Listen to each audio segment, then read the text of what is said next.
नमस्कार दोस्तों, मैं ब्रिजेश कुमार यादव आपके अपने चैनल बीके फी टीचिंग स्कूल पर स्वागत करता हूं। तो आज आपकी पुनः क्लास शुरू हो चुकी है। हमने पढ़ा था जो है यंग का प्रयोग, अब आगे उसका डेरिवेशन पढ़ेंगे। फ्रिंज की स्थिति के लिए व्यंजक। उसके पहले क्लास को 2 लाइनों से शुरू करते हैं कि छीन कर खाने वालों का कभी पेट नहीं भरता। छीन कर खाने वालों का कभी पेट नहीं भरता और बांट कर खाने वाले कभी भूखे नहीं रहते। इसलिए संघर्ष से प्रतिदिन 2-2 हाथ करने पड़ते हैं। जीतने का असली मजा तो तभी आता है जब दुनिया आपके हारने का इंतजार कर रही हो। तो दोस्तों, क्लास आपकी शुरू हो चुकी है। चलिए हम लोग पढ़ाई करते हैं बिना समय एक्सपेंस किए हुए। तो यहाँ देखिए, फ्रिंज की स्थिति के लिए व्यंजक हम आज पढ़ेंगे। तो आप देखिए, ये प्रकाश छिद्र S1 और S2 है। S1 और S2 से द्वितीयक तरंगिकाएं बिंदु P पर मिल रही हैं। छिद्र S1 और S2 के बीच की दूरी क्या है? D है। यहाँ पर एक बिंदु C है जिसको हम बिंदु P से मिलाए हैं त्रिभुज बनाने के लिए। PCO त्रिभुज बन गया है। अब आप देखिए, यहाँ पर ये दोनों कोण बराबर हैं थीटा। यहाँ से इसको लंब डाला गया है, यहाँ पर इसको लंब डाला गया है। आप समझिए कि जब तरंग S1 से P पर पहुंचती है उसी टाइम S2 से P पर पहुंचती है, लेकिन पहुंच नहीं पाएगी। क्यों? क्योंकि इतना इसमें ज्यादा है, इतनी दूरी इसको ज्यादा तय करनी पड़ रही है। तो इसीलिए हमने यहाँ पर लंब डाल दिया। अब ये दोनों दूरी S1P और AP बराबर हो गई है। इतना अतिरिक्त है, इसी को पथांतर बोलते हैं कि S1P और S2P में कितना पथांतर है? S2A, इतनी दूरी का अंतर है। चलो हम लोग डेरिवेशन सीखते हैं। माना S1 तथा S2 दो प्रकाश छिद्र हैं।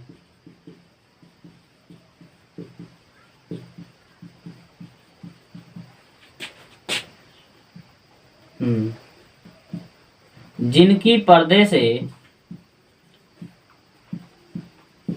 से दूरी क्या है? कैपिटल D है। छिद्रों के बीच की दूरी स्मॉल d है।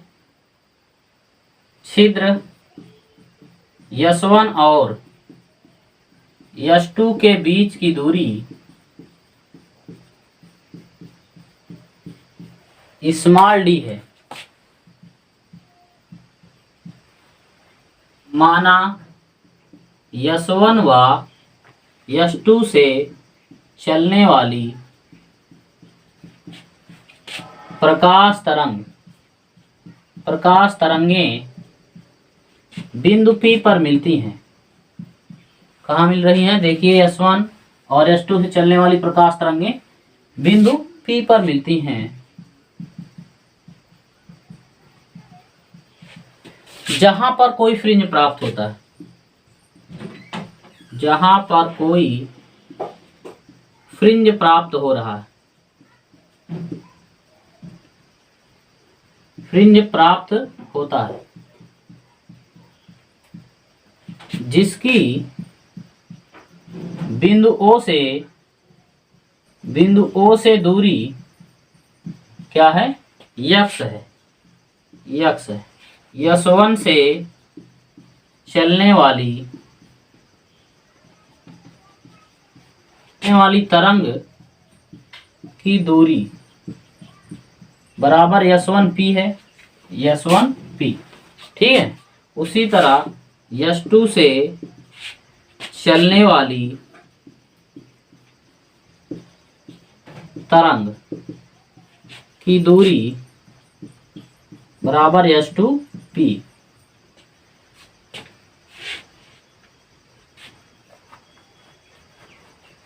अब चलिए, दोनों तरंगों के बीच पथांतर।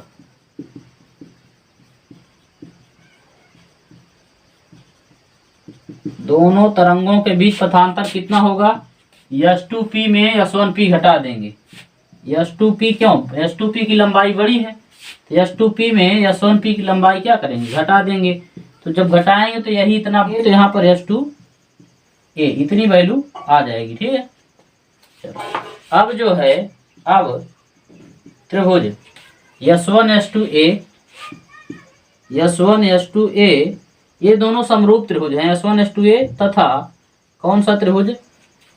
PCO, त्रिभुज PCO दोनों समरूप हैं, ये दोनों समरूप त्रिभुज हैं। तो समरूपता की दशा लगाएंगे, संगत भुजाओं का अनुपात बराबर होता है। S1 S2 लेंगे, फिर आप S2A ले लेंगे। यहां देखो ये 90 अंश है, कोण के सामने की भुजा लंब होती है, यहां पर लंब ले रहे हैं, ठीक है। तो S2A अगर हम ले लिए किस त्रिभुज में, S1 S2A में S2A कोण के सामने की भुजा ये वाली ले लिए। अब उसी तरह से PCO में भी कोण यहां है, तो कोण के सामने वाली भुजा क्या लेंगे, PO ले लेंगे, ठीक है। OP बराबर S1 S2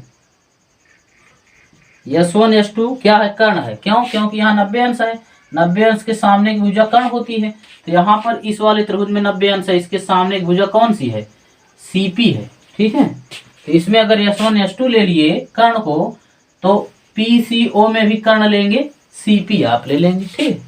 तो CP यहाँ ले लिए। अब आगे देखेंगे कि यदि ये समरूप त्रिभुज की दशा है, हम लोगों ने लगाया है, यदि बिंदु P बिंदु O के बहुत निकट हो, मतलब इस तरह कह रहे हैं, जैसे बिंदु O यहाँ है और P यहीं पर बहुत निकट हो, तो क्या होगा, तो यहाँ से चलने वाली इस तरह से किरणें और इस तरह से एकदम पास पास में होंगी, लगभग इन दोनों की दूरी क्या होगी, बराबर होगी। तो वही बात इसमें कहा गया कि अगर जो है P बिंदुओं के बहुत नजदीक होगा, तो ये जो CP है CO के लगभग बराबर हो जाए, क्योंकि P यहाँ इस पे ऐसे गिर गया यहाँ पर, तो ये CP की लंबाई CO की लंबाई और CP की लंबाई क्या होगी, लगभग बराबर होगी। तो यहाँ लिखेंगे कि CP लगभग क्या होगा, बराबर होगा किसके, CO के। तो चलो, तो यहाँ पर अब मान रख देंगे, फिर S2A अपान OP बराबर S1 S2 अपान CP को क्या लिख रहे हैं, CO लिख रहे हैं। अब मान सबका रखेंगे आप। अब इसका मान रखेंगे, S2A की वैल्यू क्या रखेंगे, यहाँ पर S2A है, इसकी वैल्यू नहीं है। और OP की वैल्यू है x बराबर S1 S2 की वैल्यू यहाँ देखेंगे आप क्या है, D है। S1 S2 की वैल्यू स्मॉल d है, तो स्मॉल d अपान CO की वैल्यू क्या है, कैपिटल D। तो S2A पथांतर है, तो पथांतर यहाँ पर आ गया, S2A बराबर x इंटू ये कैपिटल D है। तो CO की वैल्यू क्या है, यहाँ पर कैपिटल D है, तो कैपिटल D रखेंगे। इसका x का यहाँ गुणा कर दे रहे हैं, पक्षांतर, तो स्मॉल d अपान कैपिटल D ये आ गया आपका, ठीक है। तो यहाँ पर दोनों तरंगों का पथांतर आ गया था, ये पथांतर है, पथांतर। इसको समीकरण 1 बनाएंगे और इसको आप समीकरण 2 बना लेंगे। चलिए, यहाँ पर फ्रिंज की स्थिति के लिए भी व्यंजक आया है पथांतर का।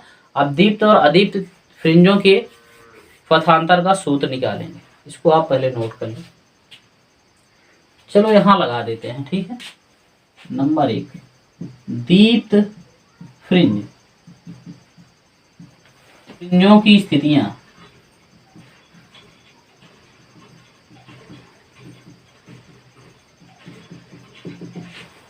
देखो यहाँ पर x की वैल्यू हम निकाल लेंगे, अगर तो x बराबर क्या हो जाएगा, अगर यहाँ से x की वैल्यू निकालते तब इसको पलट देंगे, इसको क्या करेंगे, पलट देंगे, x अपान S2A बराबर क्या हो जाएगा, capital D upon small d। तो x बराबर हो जाए S2A, इसको गुणा कर दिए, S2A capital D upon small d, ठीक है। अब क्या करना है, दीप्त फ्रिंज के लिए पथांतर, यहाँ जो पथांतर S2A है इसका मान यम लेमडा होता है, ठीक है। तो आप जो है रख दीजिए, x बराबर हो जाएगा m lambda capital D upon small d। ये आ गया दीप्त फ्रिंज के लिए फ्रिंज की स्थिति का व्यंजक, ठीक है। जहां यम क्या है 0 अगर यम का मान 0 रखेंगे तो क्या आएगा, जहां यम का मान 0 रखेंगे तो केंद्रीय फ्रिंज आएगा, केंद्रीय फ्रिंज।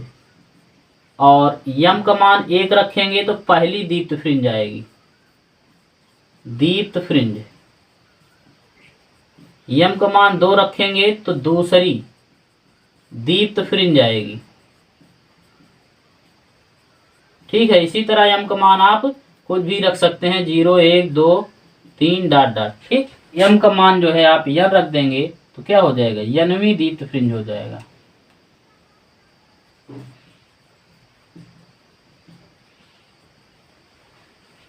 यम बराबर 0 रखेंगे केंद्रीय फ्रिंज, इसमें 1 रखेंगे तो पहली दीप्त फ्रिंज, 2 रख देंगे दूसरी दीप्त फ्रिंज। इसी तरह यम का मान यन रख देंगे तो यन दीप्त फ्रिंज। दीप्त फ्रिंजों की स्थितियां अब आप पढ़ेंगे अदीप्त। ठीक है, अदीप्त फ्रिंजों की स्थितियां।